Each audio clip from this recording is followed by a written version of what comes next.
रूस ने कैंसर की वैक्सीन बनाने का दावा किया है। रूसी स्वास्थ्य मंत्रालय के रेडियोलॉजी मेडिकल रिसर्च सेंटर के डायरेक्टर एंड्रेई कपरिन ने रेडियो पर जानकारी दी और कहा कि उनके देश ने कैंसर की वैक्सीन बनाने में सफलता हासिल कर रही है। इस टीके को अगले साल से रूस के लोगों को निःशुल्क लगाया जाएगा।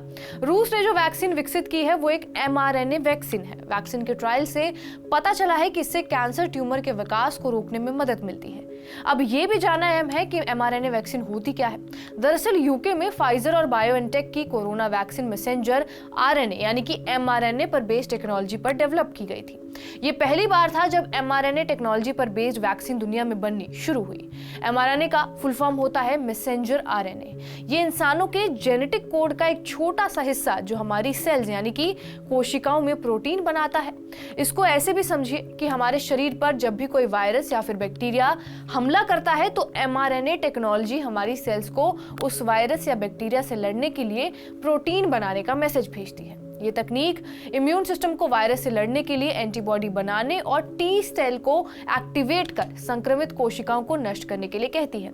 इस तकनीक की मदद से इम्यून सिस्टम को जरूरी प्रोटीन तो मिल जाते हैं, साथ ही साथ शरीर में एंटीबॉडीज भी डेवलप हो जाती हैं। इसका सबसे बड़ा फायदा ये है कि इससे कन्वेंशनल वैक्सीन के मुकाबले ज्यादा जल्दी वैक्सीन बन सकती है और इसके साथ ही इससे शरीर की इम्यूनिटी भी मजबूत होती है। रूस के दावे के बीच ये भी जानना जरूरी है कि क्या इस वैक्सीन के आने के बाद वाकई कैंसर जैसी जानलेवा बीमारी अब काबू में आ जाएगी।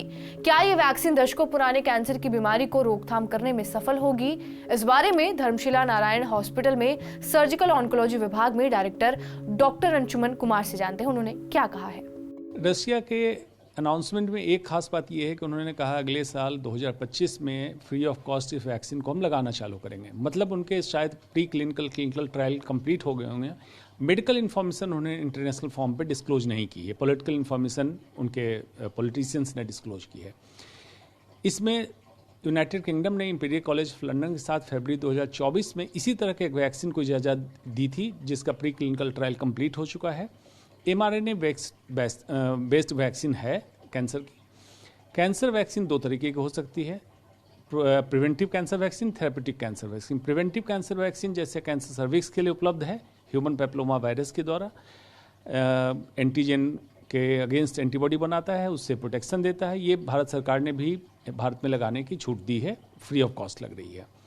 थेरेपेटिक वैक्सीन मतलब किसी व्यक्ति को कैंसर है, कैंसर से क्योर करा दे और दोबारा कैंसर न होने दे, मतलब रिलैप्स न होने दे, इसके लिए जो वैक्सीन बनता है उसको कहते हैं therapeutic vaccine. mRNA based vaccine है, मतलब मैसेंजर RNA बेस्ड।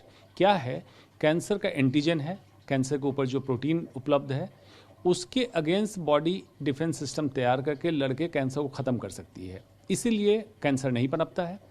लेकिन ऐसे व्यक्ति में जिनको कैंसर हो गया, कैंसर बढ़ने लगा, मतलब उनका इम्यून सिस्टम किसी तरह से नाकामयाब हो रहा है उस कैंसर को पकड़ने में और उसके अगेंस्ट एंटीबॉडी बनाने में।